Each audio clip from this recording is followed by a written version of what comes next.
I want to include the story that I initially had for the painting, but also collaborate with my model. Because their story comes through on their face, and when it's real, it ends up always being better. I don't go for photorealism. There's a bit of an extra real thing that I'm trying to achieve.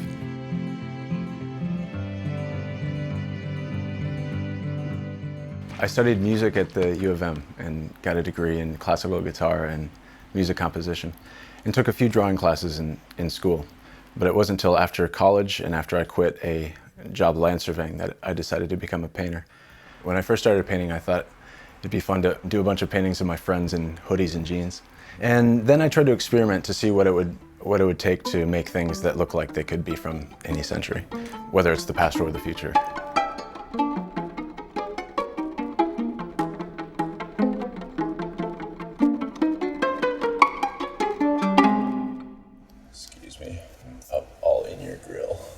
I like painting with live models. I like to get close with the models and learn about their story if I don't already know it. Can you feel the heat? Is it too hot? It should be fine. Okay. Caitlin Karolzak and I have known each other for a while. I'm fine with being sort of uncomfortable for a while. It's not a huge deal, so whatever looks best. We're Facebook friends, so I see good photos of her, so I already picked out a good angle. Look like up here. Yeah. And then drop your chin quite a bit. And you can like stick it out. Yeah, that's awesome. I'm dividing the canvas into 8. It's just a guide, I guess. And then there's often compositional points when you divide it into 8. So if you put a lot of weight on the 3 here or on the 5 there, that's something Rembrandt did a lot and something I try to model after. Mostly I try to go from nature, so whatever Caitlin's doing, I'll try to capture what's most special about that. I like painting from life for a sense of conversation. Sort of lean into it. You're kind of like, it's like... Like I'm Golem, like... Yeah, well, yeah. I like the energy where it feels like a sense of urgency with the paint. Nice, that's it. If you can, that's the pose, if you can remember it. The shot that you got in the photo is this quick action shot. Yeah. So it's gonna be hard to keep. But sort of the nature of painting, I guess. My nose itches.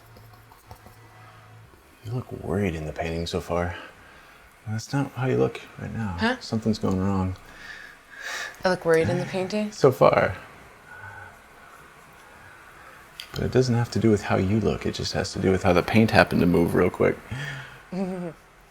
I use a limited palette rather than any sort of other palette. I like to keep the colors as cohesive as possible, create some sort of harmony within the colors. And I like painting with a rough surface or with a lot of history, so you can tell that it's been worked through. Maybe I've changed my mind a lot with how the painting's going, just because that's how it goes. So I don't necessarily pre-plan everything that's going to happen in a painting. I'll let it rest for times. I'll let it dry in different layers. And you're doing really well. I'm actually a bit surprised how well you're holding this. The model might be there for a couple hours, and I might change my mind multiple times within that time. And the relaxed atmosphere, the slow atmosphere, gives me time to, I think, make better choices. Oh, my butt's numb. My teacher in Norway, when I modeled for him, showed me the importance of it when he might ask me to move my hand a little bit, and I realized that he was in the process of composing as he painted.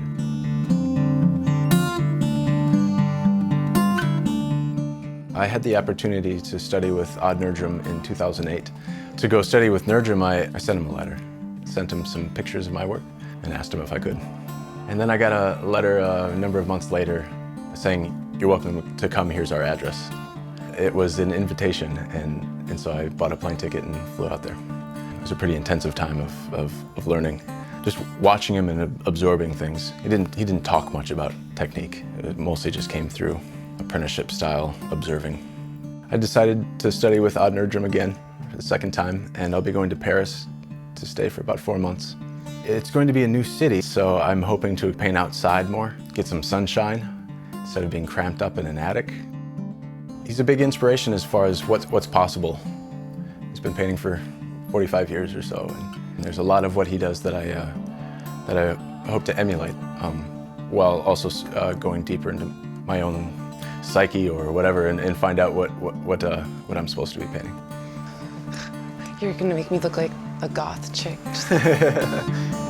Who hung the moon so low in the sky?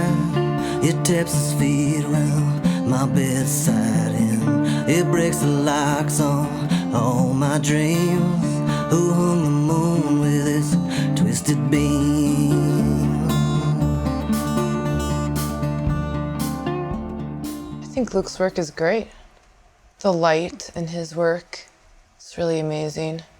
Just the darkness and then the brightness, and that's something that's hard for a lot of painters to learn. So Luke is doing, themes and stories, and I mean, there's not a lot of figural artists around, especially in the Twin Cities area. I look angry though. Well, not angry. Just making me relax. Not angry, just a little worried. It might have to do with the pose. Any overarching themes for me in painting probably center around being earnest, try to avoid irony. Irony is good for jokes with people, but irony doesn't last in painting for me. And glowing flesh and transparent spirit. I like to paint people because I like people. I like people around my studio. I like mimesis. I like being able to reproduce something I see, and the feeling I get for making it look similar and having a similar essence is really satisfying for me.